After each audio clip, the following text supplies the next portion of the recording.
Buenas tardes, bienvenidos Sí. nuevamente. Muchas gracias. Sí.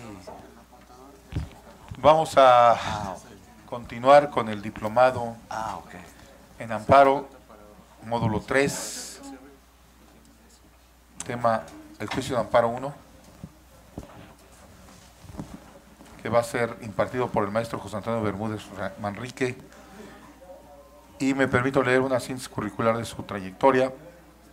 Licenciado en Derecho por la Universidad de Guanajuato, ha realizado estudios de maestría en Derechos Humanos por la UNAM, en Derecho Procesal Constitucional en la Universidad Autónoma de Nuevo León, en Administración de Justicia en la Escuela Judicial del Poder Judicial del Estado de Zacatecas, un máster en Estado de Derecho Global y Democracia Constitucional por la Universidad de Génova, Italia. Actualmente realiza estudios de doctorado por la Universidad de Durango, es asesor externo de la Comisión Estatal de Derechos Humanos del Estado de Nuevo León. También es socio fundador del despacho Vera Leal, Nucamendi, Valdés y Bermúdez, abogados. Denle un fuerte aplauso, por favor, al maestro José Antonio Bermúdez. Gracias, José Antonio, por venir a asistir. Les recuerdo que hoy termina lo de... Hoy es jueves, ¿verdad? Hasta hoy tienen para hacer su examen. ¿Sale? Por favor. Creo que había unos problemas y ahí les envió Quique un anuncio, pero si pueden hacerlo el día de hoy, por favor, háganlo. ¿Ya lo hicieron? ¿Quién no lo ha hecho? ¿Hay examen del curso? ¿Ah, sí? En línea. Tienen hasta las 11:59, así es. ¿Y se apegan al programa? Sí, es hoy, ¿no? El último día, Quique. Hasta las 11:59. Cuídense. Todo lo que no lo han aprendido aquí. O sea, todo lo que no decimos aquí, ¿verdad? Bueno, esas son todas las quejas. Gracias.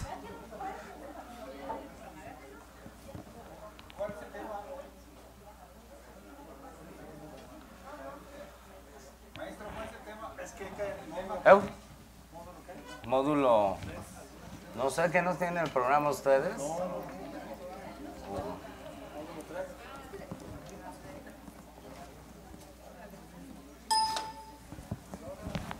¿Por ahí tenemos un programa?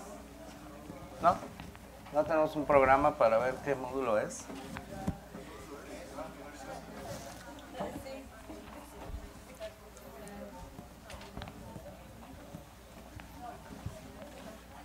No sé si es el módulo 2, 3. Amparo colectivo y amparo contra particulares y amparo directo, creo, ¿no? El amparo directo lo vamos a ver mañana.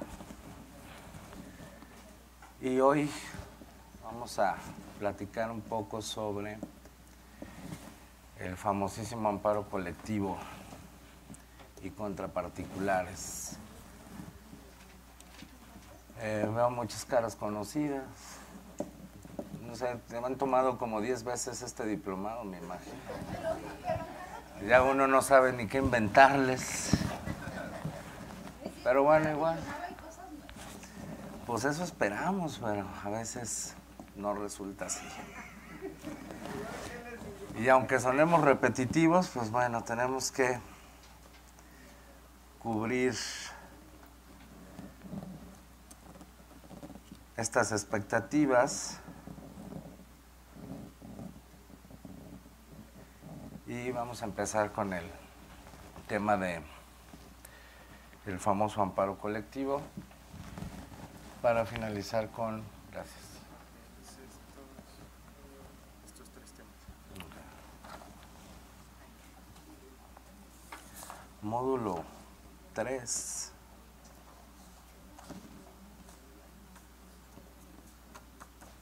Bueno, lo vamos a invertir aquí nos marca primero amparo contra particulares y después amparo colectivo. ¿Qué dudas tenemos con el amparo colectivo? Todas. Bueno, al parecer dicen algunos que esta institución jurídica del amparo colectivo se introdujo ahora con las nuevas reformas la nueva ley de amparo, reformas de 6 de junio de 2011, y de dónde nace lo que llamamos el amparo colectivo, pues del famosísimo interés legítimo. Sobre esa base, ¿podemos afirmar que antes había amparo colectivo o no había amparo colectivo? No había amparos colectivos, segurísimos. Conforme al interés legítimo, no, y conforme a un interés jurídico, sí. Ahí está la discusión, es decir, el amparo colectivo nace exclusivamente del interés legítimo, o bien podemos hablar de amparos colectivos bajo la perspectiva de un interés netamente jurídico. El problema aquí es de conceptos. ¿Cómo vamos a conceptualizar lo que es un amparo colectivo? Un amparo promovido por varios quejosos que tienen un interés común, sea legítimo o jurídico, ¿o qué vamos a llamar ese amparo colectivo? Un amparo colectivo puede ser promovido por 2 personas o más de 2 personas, o por una sola pudiera llamarse amparo colectivo. A ver, licenciada, venga. ¿No hay micrófonos o sí se escuchan? La licenciada no necesita micrófono. A ver, licenciada, si hay un quejoso que promueve un amparo, ¿podemos calificar ese amparo como colectivo? No. ¿Por qué? Porque la palabra colectivo, como usted lo dijo, una cuestión colectiva es a partir de 2 personas. A partir de 2 personas. En adelante. Viene de la palabra conjunto, unión. Entonces, para hablar de colectivo necesitamos más de 2 individuos. Ok. Ese puede ser un acercamiento. Un amparo colectivo solo es aquel que puede ser promovido por 2 o más quejosos, con intereses comunes, o puede haber intereses diversos. Ok. Debe haber algún punto de unión en el interés que están discutiendo. Debe de haber una cuestión en común para que haya amparo colectivo. Debe de haber, el acto reclamado debe ser esa afectación en común para estas personas. Esa afectación en común para las personas que acuden al amparo, 2 o más, puede ser traducida en una afectación a un interés legítimo exclusivamente, o también puede ser a un interés jurídico. Yo creo que es interés legítimo, porque interés jurídico lo puede hacer una sola persona y no hay necesidad de que acudan 2 o más terceras personas. ¿No es necesario?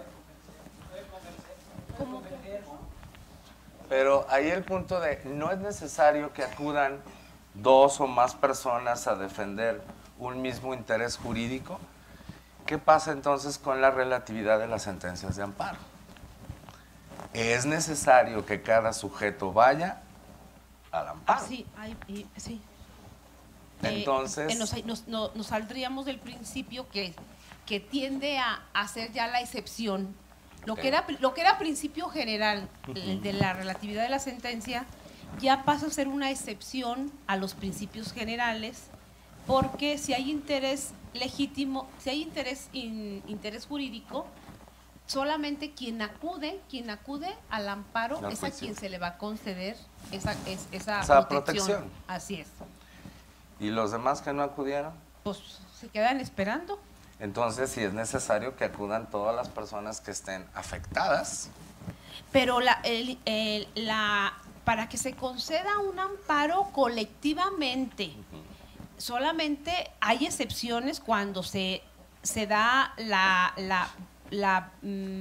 se reconoce la inconstitucionalidad. Solamente hay excepciones para que opere esa concepción del amparo. Por ejemplo, cuando se declara inconstitucionalmente una ley, pues, si uno lo promueve, pues a muchos les va a beneficiar. Pero si es una cuestión común de una posesión, de una propiedad, o sea, aunque lo afecten a 3 hermanos, si nada más está A una los de la persona, zapatería. o a los 10, o a una sociedad, así es, son cuestiones a lo mejor que están bien delicadas, pero hay que saberlas interpretar para evitar esas equivocaciones. Bajo esa perspectiva, ¿ustedes creen que una sentencia protectora que nace de un amparo colectivo va a proteger a toda la colectividad como tal? Incluso a aquellos que no firmaron la demanda. Si hay interés legítimo, sí. Supongamos que evidentemente hay un interés legítimo. ¿Los protegerá a todos? Sí. Así como una acción colectiva. Sí. Debería. Que afecte su esfera. Sí, sí. Entonces, Sí, sí. Si hay una afectación grupal, Ok. puede uno solo acudir al amparo según, bueno, los doctrinistas que yo ¿He consultado? he consultado efectivamente, de cuyos nombres no quiero acordarme, pero no, en este momento no se me viene. Aquí la cuestión es que una sola persona puede, por decir algo, el ejemplo clásico, ¿no? O sea, se agarran talando los árboles aquí en León, ¿no? Yo vivo en esta colonia y aquí a 2 cuadras, pues ya 50, 60 árboles ya les dieron y están por darle en la torre a otros 150, ¿no? Ok. Yo puedo interponer un amparo, ¿sí? En virtud del interés legítimo, ¿sí? Y en aras de un amparo colectivo para que se conceda. El efecto es colectivo. Y quien puede interponerlo puede ser una o varias personas, ¿sí? ¿Por qué? Bueno, yo como secretario de un sindicato, también otro ejemplo, yo puedo promover un amparo en contra de ciertos actos que afectan a mis compañeros, ¿no? Entonces, pues ahí está el interés colectivo. Y eso sería un amparo colectivo. Sí. El amparo, por ejemplo, que promueve un secretario general de un sindicato en defensa de sus agremiados, eso es un amparo colectivo. Ah, caray. Sí. Los sindicatos o los sindicatos o los ¿cómo se llaman? Los grupos políticos, los sindicatos, bueno, no sindicatos, una confederación, porque una confederación está formada por federaciones y las federaciones por sindicatos, para irnos a una acción de inconstitucionalidad. Una confederación, un partido político, Nada más el acuérdense que procurador, van en el módulo 3 sí, el procurador, de derecho de amparo. ellos pueden promover por su gremio, por sus representantes, pueden promover una acción de inconstitucionalidad, pero es un medio de control constitucional, no es un amparo.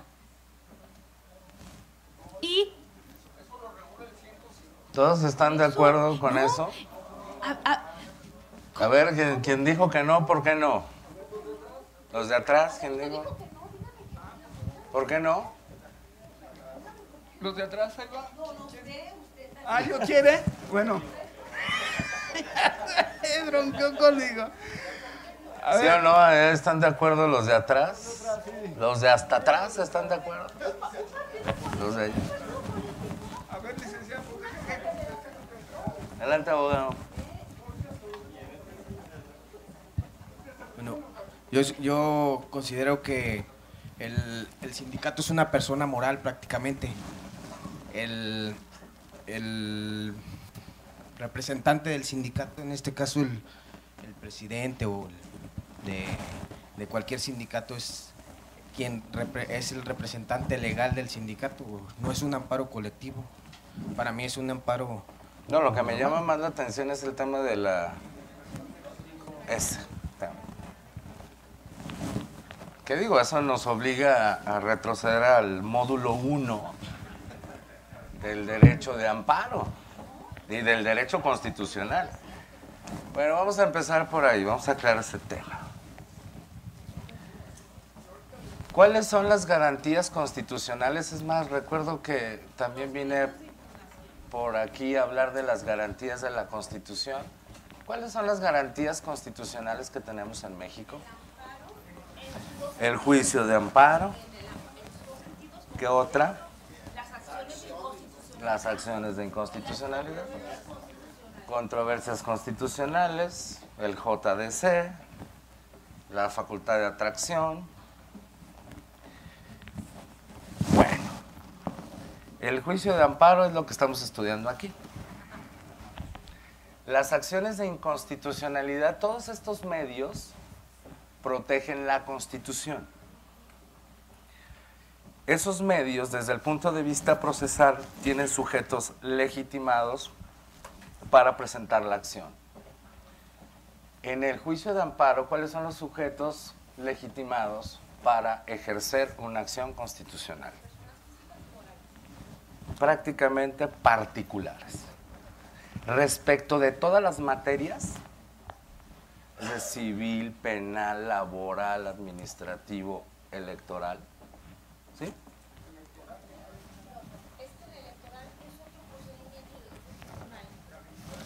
El JDC, el Juicio para la Protección de los Derechos Civiles y Políticos del Ciudadano. Entonces, el amparo solamente protege, excepto electoral. Acciones de inconstitucionalidad. ¿Quiénes son los sujetos legitimados para promover una acción de inconstitucionalidad de acuerdo a la ley reglamentaria del 105, fracción 1 y 2 de la Constitución? Prácticamente los órganos políticos. ¿Y las controversias? Los estados, los municipios y la federación. ¿Dónde están los sindicatos? Es que yo lo manejé como una confederación. Por eso, la confederación. ¿Una confederación es un órgano del Estado? No, pero tampoco un órgano político. Un órgano político tampoco es un órgano del Estado. No, es una persona moral. Y promueven acciones de inconstitucionalidad. Eso es lo que está cuestionable. Que no son sujetos legitimados para promover eso. Aclarado ese punto, volvamos al dichoso amparo colectivo. ¿Cómo podemos definir el amparo colectivo? Desde el punto de vista de los sujetos que ejercen la acción. Pueden ser más de uno, puede ser uno que está defendiendo un interés colectivo. Por ejemplo, un sindicato, por ejemplo, una AC. Imagínense que la Asociación de Colonos de X parte promueve un juicio de amparo contra la autoridad municipal por haber expedido licencias de uso de suelo de una fábrica de pollos en una zona eminentemente residencial o habitacional. ¿Está legitimada esa asociación para promover ese juicio de amparo? Adelante, abogado.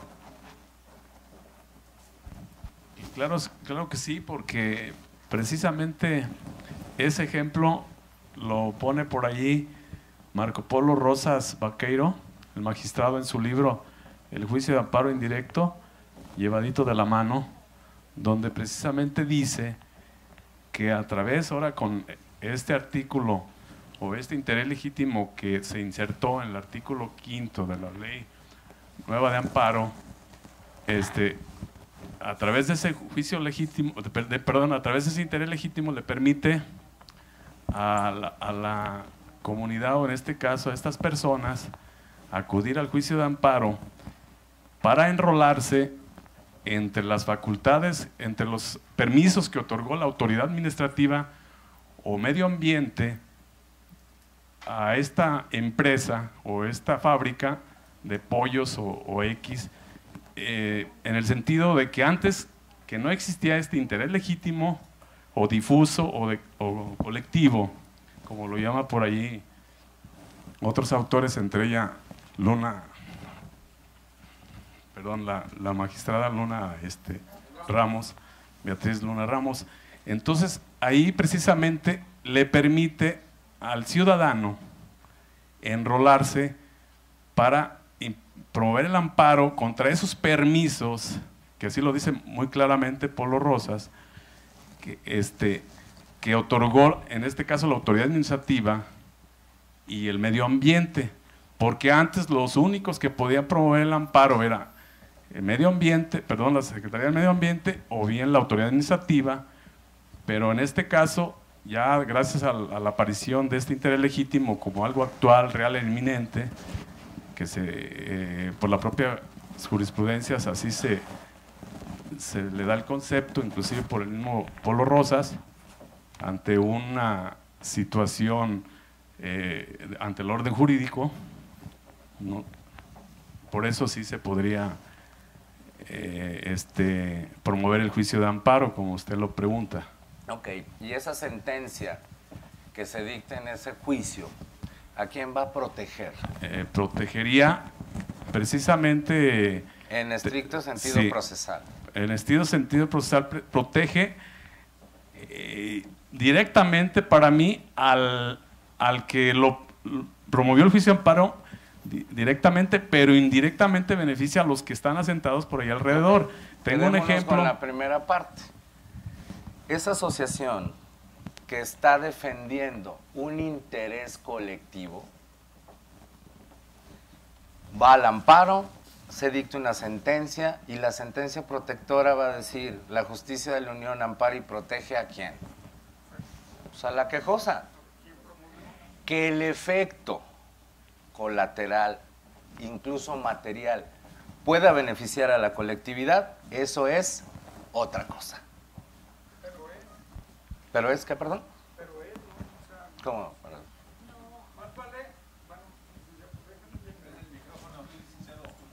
Por decir. Lo que importa para la tutela de los derechos humanos son los efectos reales. Lo que interesa para efectos de los derechos humanos son los efectos reales que pueda surtir hacia los particulares, hacia los gobernados, ¿no? Okay. Porque de nada nos vale una hermosa sentencia bien redactada, con florecitas y que diga ampara, pero no puede ser ejecutada. Aquí el detalle, sí. Bueno, nomás una acotación. La Suprema Corte dice, la Suprema Corte dice, se entiende con interés jurídico toda afectación indirecta. ¿Interés jurídico? Interés legítimo. Ah. Interés legítimo. No, pero estamos hablando de interés, me equivoqué yo. Adelante. La Suprema Corte dice que vamos entendiendo al interés legítimo como toda afectación indirecta en su esfera jurídica de una persona o de varias personas.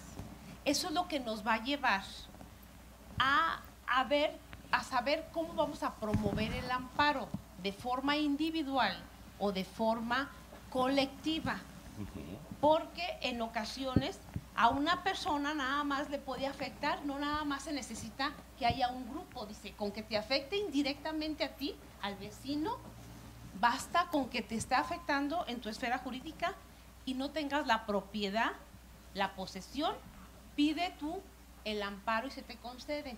Y en la cuestión colectiva, como usted dice, por su naturaleza, ¿a quién se le concede el amparo? Se le va a conceder el amparo de acuerdo a la relatividad de las sentencias a quien lo promueva. Pero eso no es óbice a que no se beneficien otros tantos. Claro. Pero el beneficio no es un tema procesal. Así es, ni el tema. Por eso dije, es de manera colateral o material, puede dar un beneficio, indudablemente, o de manera difusa. pero ese beneficio, perdón, pero esa sentencia protectora se dicta a favor de quien acudió al juicio de amparo. Quien acude al juicio de amparo a defender un interés legítimo colectivo, Es a quien se le concede. exactamente, y que ese beneficio puede ser para muchos, indudablemente, pero se le concede el amparo a quien está legitimado y quien ejerció esa acción constitucional. Siguiendo con el ejemplo de los pollos, por ahí tengo yo conocimiento, precisamente andando en un rancho allá por San Juan de los Lagos, se puso por ahí una fábrica de pollos y empezaron a vertir sus aguas residuales ahí a los arroyos, y a la persona esta colindante con ese rancho, porque eran dos ranchos, el rancho donde están los pollos y el rancho del amigo, empezaron sus animales a tomar agua de esos arroyos, porque pues obvio, el agua escurre, ¿no? Y empezaron a nacer sus animales con algún defecto, alguna malformación o mutación, no sé propiamente cómo lo dijera algún experto en la materia, biólogo, por los químicos que tienen en estas aguas. Y aparte, la gente por ahí cerca de las comunidades empezó a quejar precisamente por esos olores tan fétidos que llegan en la noche y a todas las horas, como ejemplo de la química central de aquí, entre San Francisco y León. Y llegando a esa conclusión, yo pensaba en ese sentido que si la persona del rancho, de sus animalitos que le están provocando un problema, se va al amparo, como usted dice, individual, pues le beneficia nada más a él, pero indirectamente porque se van a retirar los permisos y se van a... Perdón, la interrupción, en ese caso hablaríamos de un amparo colectivo. Aun cuando una sola persona pueda obtener una sentencia protectora que beneficie a su colectividad. ¿No? Es el mismo supuesto, nada más que en un primer momento lo interpone una asociación y en otra una persona. Y el beneficio es colectivo. Sí, sí, pero volvemos a la idea precisamente allí donde nos hace la aclaración el magistrado Marco Polo Rosas, que lo cito y me permiten volverlo a citar para que, pues a ver si me da alguna dádiva por su libro, de los que venda. Me dice él que precisamente gracias a la aparición de este interés legítimo ya se puede enrolar cualquier persona a ir a acceder, y que es la puerta de entrada al juicio constitucional, que así lo dice Ruiz Rico y Ruiz Cardoso, en el sentido que antes no podías, estaba cerrada la puerta para promover ese juicio, ahora es el sine qua non, ya lo tenemos abierta gracias al interés legítimo. No sé si por ahí... Entonces, una de las primeras conclusiones a las que llegamos es que el amparo colectivo está íntimamente relacionado con el interés legítimo.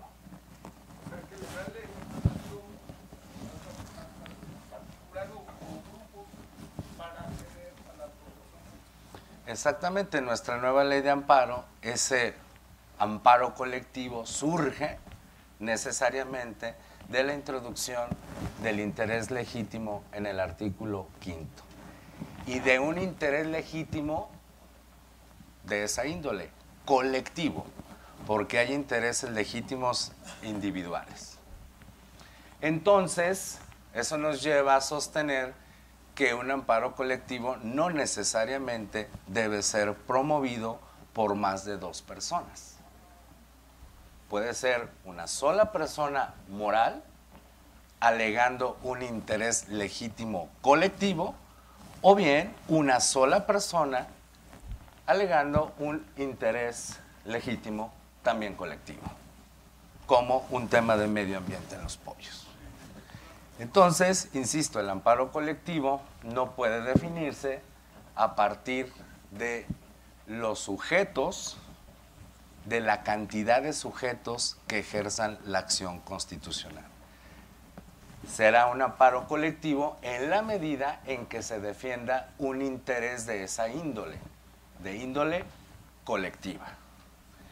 Porque tendríamos el caso de 50 personas que promueven todas un juicio de amparo porque se les elimina su calidad de asociados de un club deportivo. Cada una va con un interés jurídico. No podemos decir que una tiene un interés colectivo en defensa de todos. ¿Está claro eso? La introducción de este concepto de interés legítimo es lo que nos lleva, insisto, al amparo colectivo. Sí, adelante.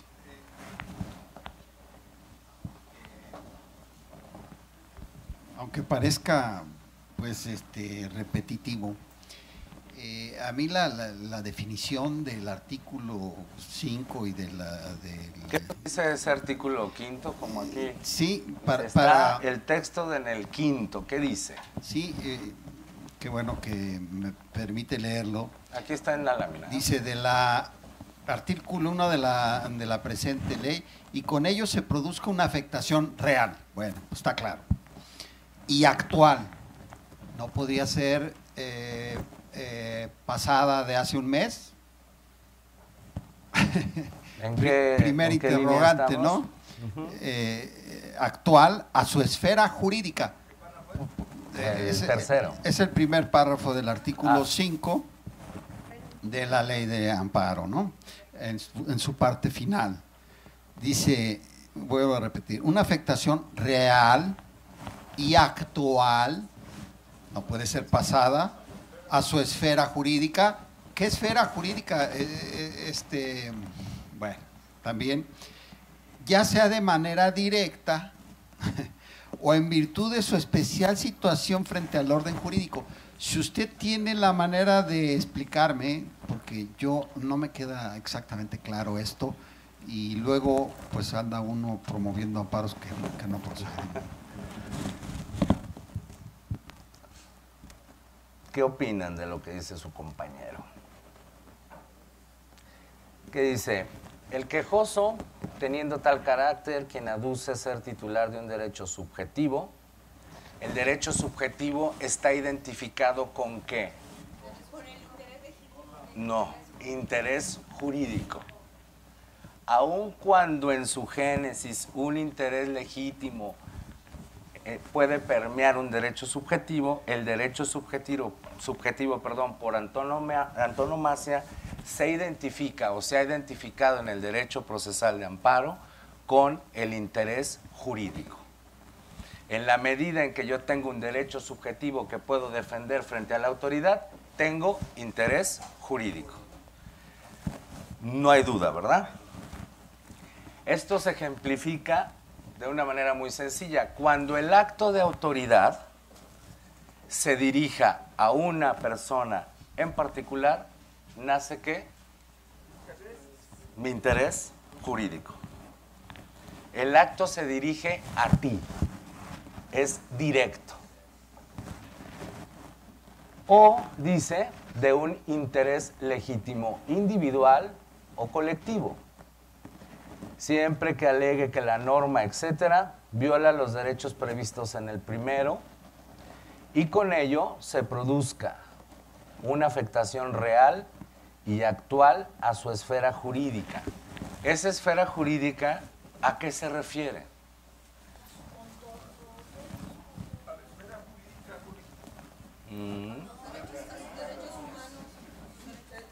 Exactamente, a sus derechos humanos.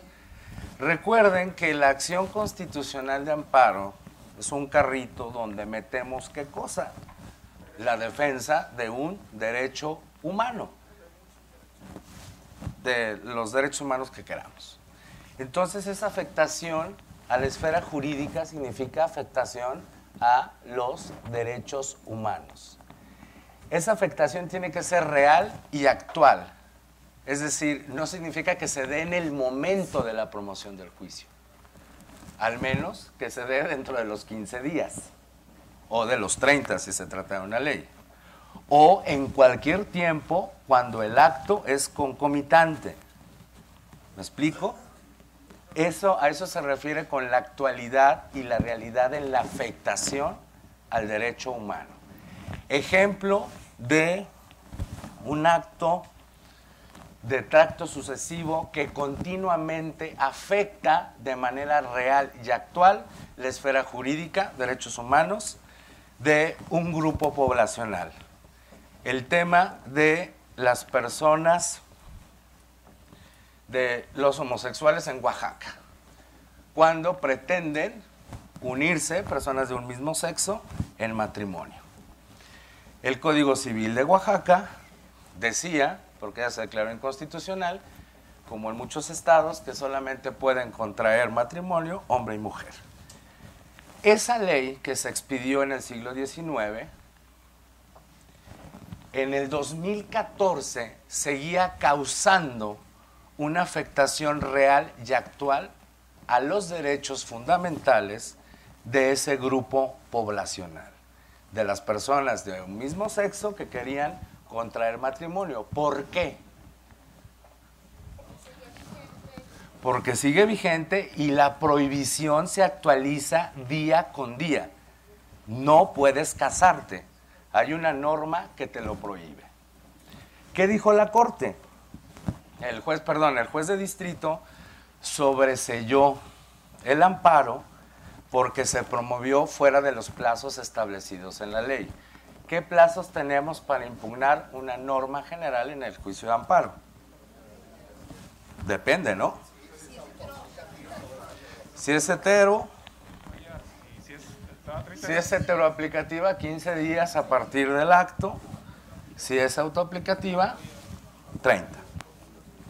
¿En qué supuesto estaban estas personas frente a esa norma que se expidió en el siglo XIX? Y ellos acudieron al amparo en 2010.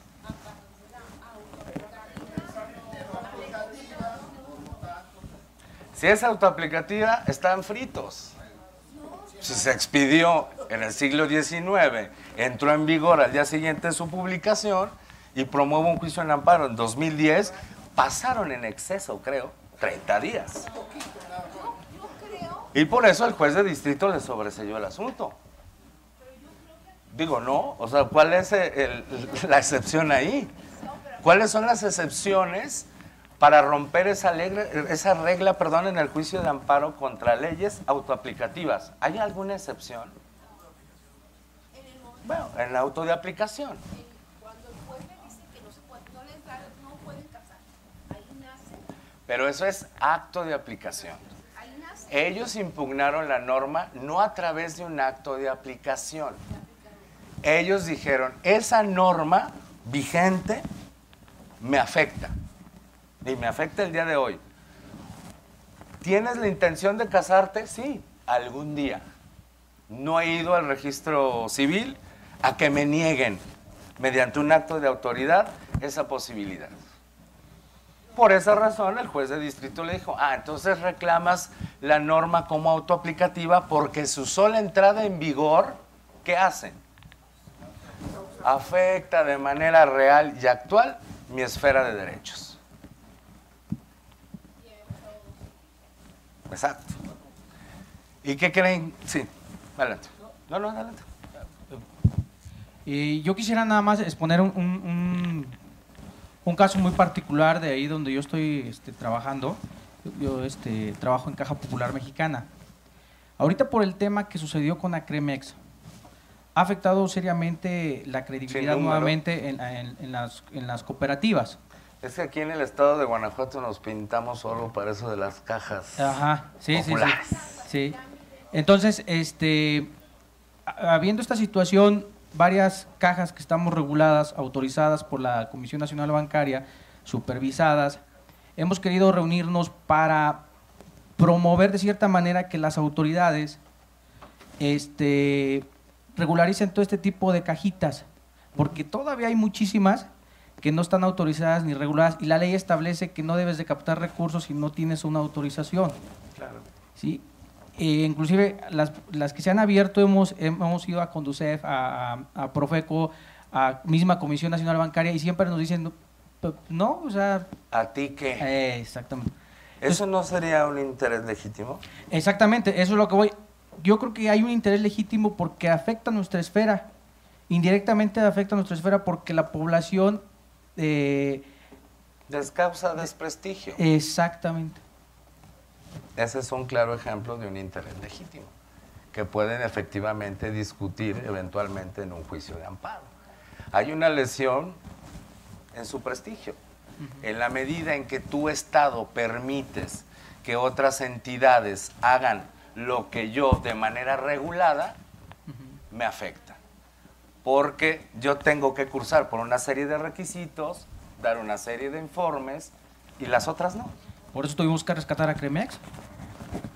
Pues sí, aunque los ahorradores no dicen lo mismo, ¿eh? Hay un problema ahí muy serio. Pero sí, efectivamente se trata de ese interés. Volviendo al tema de Oaxaca, ¿qué creen que dijo la Corte para hacer procedente ese juicio de amparo y saltar la barrera de la improcedencia contra esa norma autoaplicativa? ¿Perdón? No, evidentemente del juicio de amparo. Eso,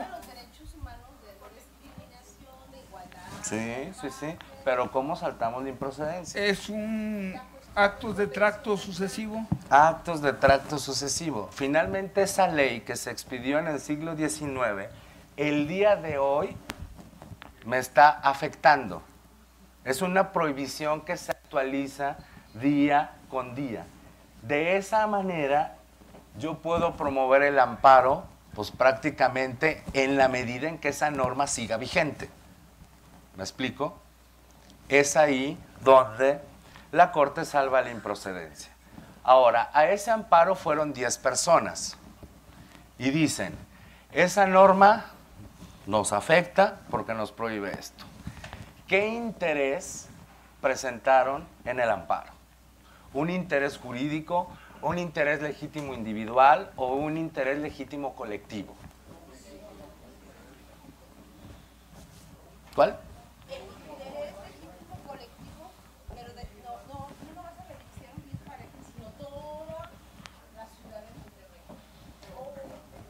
¿Por qué Monterrey si ellos estaban en Oaxaca? Pero ellos no dijeron que querían beneficiar a todos sus compinches. Dijeron, a mí, a nosotros 5 o 10, nos afecta esa norma.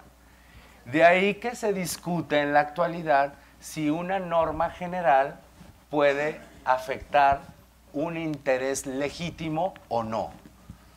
O solo podemos hablar de actos, no de normas que afecten intereses legítimos. No sé si me explico. Lo tradicional era decir, bueno, una norma o un acto de autoridad puede lesionar un interés jurídico. Un acto, de acuerdo a la nueva ley de amparo, puede lesionar un interés jurídico o un interés legítimo, ya sea individual o colectivo. Bueno, pero tratándose de normas. A ver, entonces, voy a hacer el sentido de estricto derecho, en clases pasadas vimos que la norma general, así le voy a decir con mis palabras, es como la mamá de todos los códigos, de todas las disposiciones secundarias. Y el Código Civil de Oaxaca es una norma general. Entonces, aquí no se fue contra la norma general, se fue contra el Código Sustantivo Civil, donde se aplicaba o donde se regulaba la figura del matrimonio. Si se hizo valer esa situación de trato sucesivo y se reformó o quedó sin efecto, no fue una norma general, fue un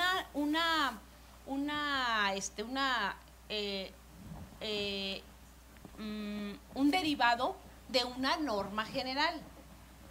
Ahí se hace como la excepción. Derivado de una norma general. Sí, es que la norma general es, yo le ponía así al ponente, es la mamá. La norma general es la mamá de todas las codificaciones, de todos los reglamentos, de todas las disposiciones. Esa es la Constitución, ¿no? Sí, pero no, esa es la Carta Magna. Pero como norma general, sí, como norma general. Vamos a aclarar ese punto de norma general. En la teoría general del derecho, sí, ¿cuáles son las normas generales? Las que aplican. No, la norma general. Exclusivas de la Federación. Ajá. ¿Qué Las que otra? aplican para toda la República Las que Mexicana, aplican para toda la República como una ley federal. como el Código de Comercio. El Código de Comercio es una norma general. ¿Cuántas normas generales conocen? Nacionales. No. No. Sistema jurídico Mexicano. mexicano. ¿Cuántas normas generales? García Maínez decía estas. Todas las, La ley, vámonos por ahí. todas las que aplican la República Mexicana en forma general. Que no son exclusivas de un estado, que son aplicables para toda la República Mexicana. Ahí vamos con calma. Por eso les digo, ¿qué normas generales conocen? La Ley General de Salud. Las constituciones estatales no. ¿Qué otra norma general? Ley General de Población. ¿Qué otra? Esa.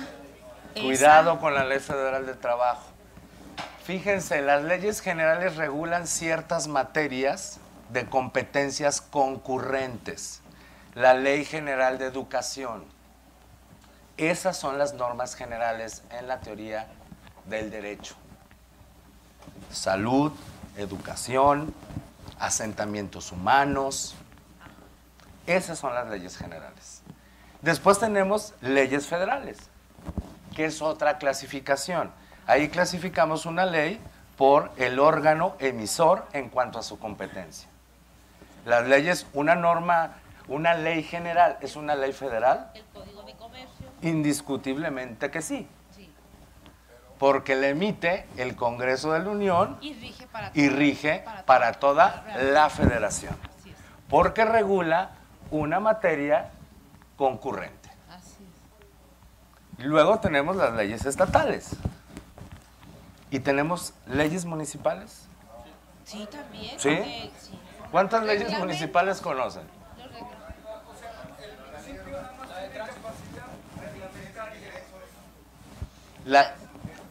La ley de ingresos, por ejemplo, o leyes de egresos son estatales Son las estatales. por el órgano emisor, Emisor. que es Pero el la de Congreso, tran- la de que tran- regula ingresos municipales, El evidentemente. reglamento de tránsito municipal. ¿El re qué? Reglamento de tránsito. Reglamento. De tránsito municipal. ¿El reglamento es igual a una ley? Entonces el municipio no tiene facultades legislativas para crear leyes en sentido estricto. La única posibilidad es reglamentaria. ¿Y quién tiene esa facultad reglamentaria en el municipio? El ayuntamiento. Pero él Sí. lo que va a decir, viólelo y verá cómo le va una multita. Pásese un semáforo. Sí, sin duda. Tiene un procedimiento legislativo chiquito, materialmente legislativo, formalmente no. Bien, esto nos llevó con el tema de leyes generales. La discusión en Oaxaca era de una ley general, era del Código Civil, una ley estatal. Bien, volviendo a nuestro interés, ellos discutieron un interés legítimo o un interés jurídico. ¿Por qué legítimo? Estaban su afectación, una manera muy sencilla de identificar interés jurídico, legítimo y simple es por la afectación directa o indirecta que cause, ya sea la norma o el acto, o bien alguna omisión. Si me causa una afectación directa, estoy hablando de jurídico. Si hablo de una afectación indirecta, hablo de un interés legítimo, que puede ser individual y colectivo. Y el interés simple,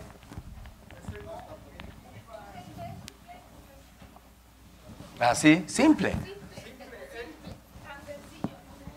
¿Cuál sería ese interés simple al que se refiere la teoría del derecho administrativo? Recuerden que el interés legítimo, ya lo han visto en no sé cuántos módulos, el interés legítimo es una institución jurídica que nace del derecho administrativo francés e italiano y se utilizó precisamente para defender afectaciones indirectas. cuando un acto de autoridad no estaba dirigido a mi persona, pero aún así me afectaba, no podíamos combatirlo porque necesitaba un interés directo. Es decir, que la autoridad se dirigiera a mí, pero se dirigía a mi vecino. Y esa relación jurídica tenía una afectación a mi esfera de derechos. El clásico ejemplo de en la zona habitacional, donde hay dos, digamos, casas, y en una es un centro de vicio, una cantina, digamos, un bar, un antro, y a un lado vive una familia con un bebé pequeño.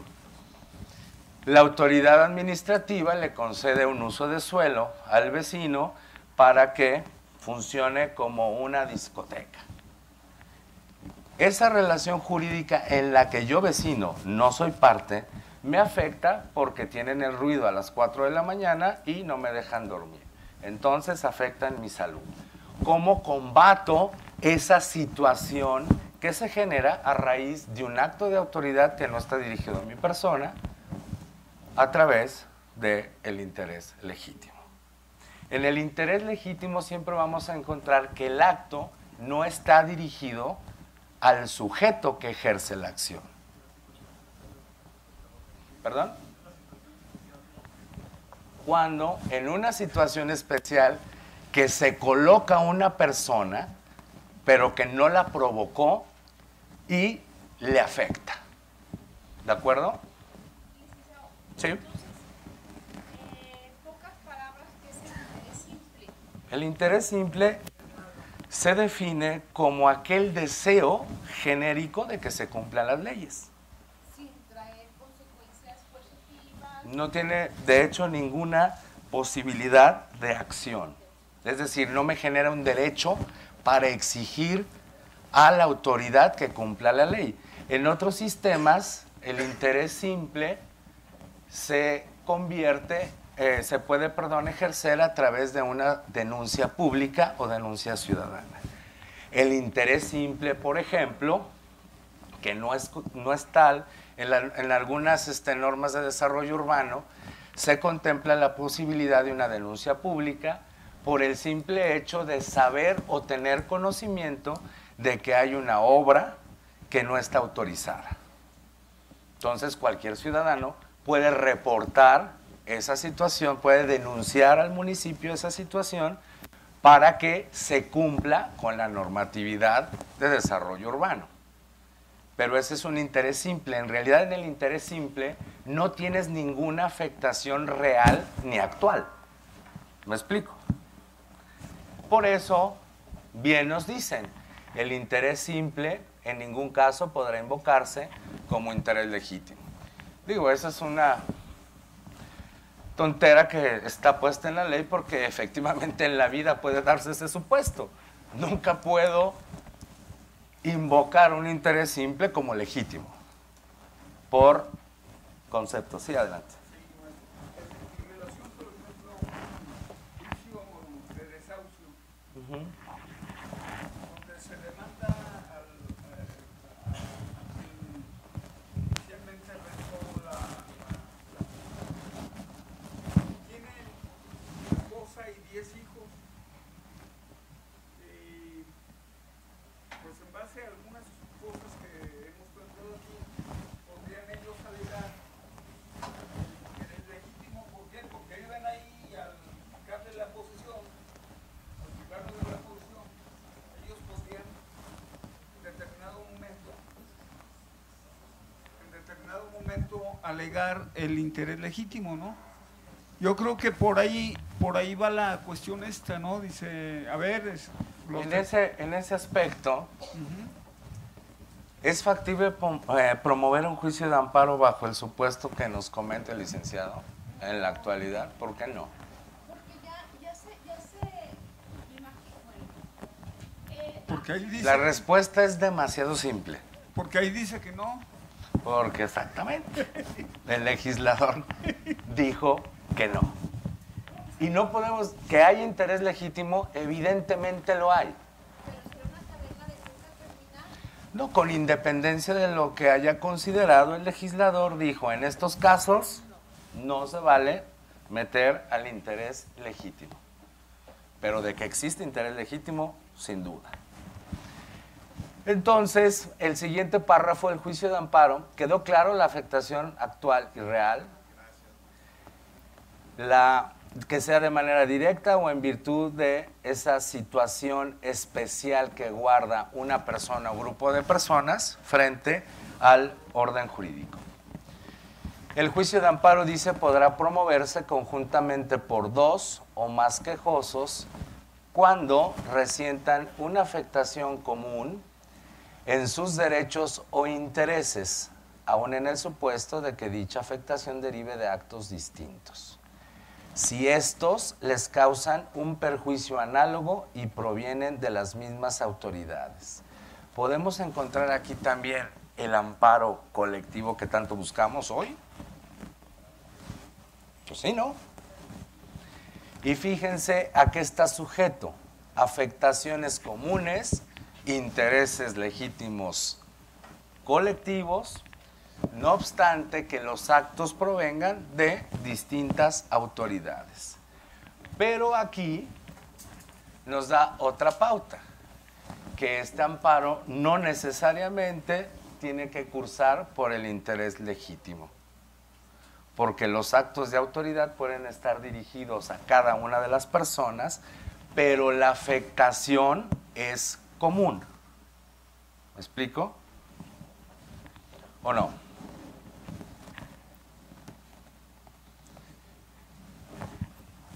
Y aquí, de alguna manera, lo tenemos. Quejoso, física, moral, interés individual, intereses colectivos.